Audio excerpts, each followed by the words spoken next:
Cedillo está mandando un mensaje a la nación y al mundo muy importante que no pasa desapercibido en mis comentarios y en el análisis y las reflexiones que a todos nos son obligatorias. México hoy está en el contexto internacional inserto como un foco rojo prendido gracias a la difusión que se ha hecho en el extranjero del conflicto de Chiapas. Decía Lenin que hay muertos que son más útiles que los vivos. En un conflicto de movimiento de masa, sus dirigentes, en algún momento perverso, desean que haya un muertito para explotarlo. El conflicto de Chiapas se inició, si lo recordamos nosotros, en aquel 1 de enero de 1994, con 3 vertientes fundamentales. La primera de ellas era una oposición abierta de sus dirigentes al Tratado de Libre Comercio que ese día, a esa hora, entraba en vigor. La segunda vertiente que debemos recordar es que abanderaron un movimiento indigenista, pero quienes lo abanderaban y daban la cara al público, además de estar enmascarados, tenían cara de criollos más que de indígenas.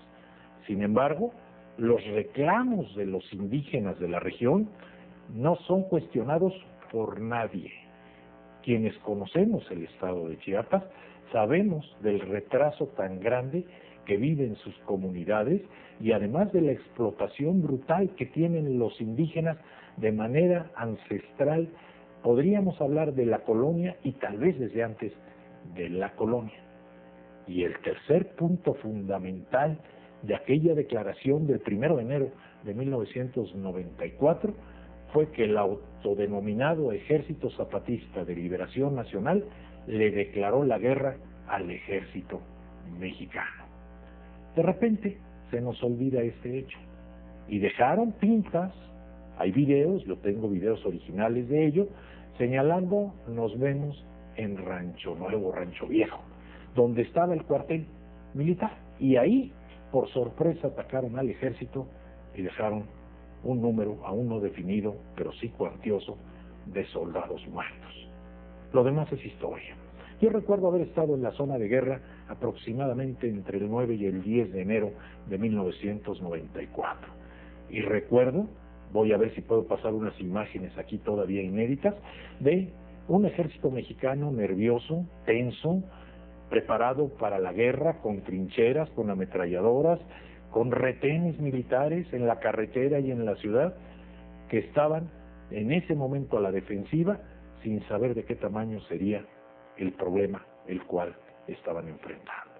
De allá para acá, los negociadores para la paz, la intervención del obispo Samuel, la creación de la CONAI, los diputados, la politización del conflicto, la visita de Cuauhtémoc, el regreso de Cuauhtémoc, la visita de los zapatistas, etcétera, pero no deja de ser un tema turístico durante 3 años en los que no ocurrió nada, porque aparte de los acuerdos de San Andrés Larrainza que se estancaron, no pasaba nada, había una detente, como si el país estuviese secuestrado en una parte de su territorio y como si todos entendiéramos que había un valor entendido de no agresiones, hasta que vino la masacre, la matanza de Acteal. Y ese fue el momento en que los muertos fueron más útiles que los vivos, porque se le dio una dimensión internacional. Y en el mundo ya se habla de México como ayer se hablaba de Yugoslavia, o se habla de México como hace 10 años se hablaba de Beirut en aquella guerra fratricida. De ahí que es muy importante que como mexicanos tengamos la conciencia de que nos están fabricando tantos intereses metidos adentro y tantas manos, un conflicto que pudiese terminar al igual que ocurrió como cuando era presidente Santana, en la partición de nuestro territorio, quitándonos un espacio de soberanía territorial sobre uno de los territorios más ricos del mundo y no solo de México. De ahí la importancia de que todos los mexicanos debemos tomar conciencia del mensaje que nos deja el señor presidente. Él dice que la gente y el país quieren la paz. No aceptaré la amenaza de la violencia. La única guerra que emprendería México, y confío en que no suceda, sería contra alguna potencia extranjera que quisiera pisotear el territorio. Creo que más claro, ni el agua. México y el gobierno de México y el ejército mexicano no quieren guerras fratricidas. Nos basta con el 1.000.000 de muertos que tuvimos en la Revolución Mexicana en 1910, perdón. No queremos más guerras internas. Lo que debemos propiciar todos es un diálogo directo para que este conflicto termine y progrese en nuestro país.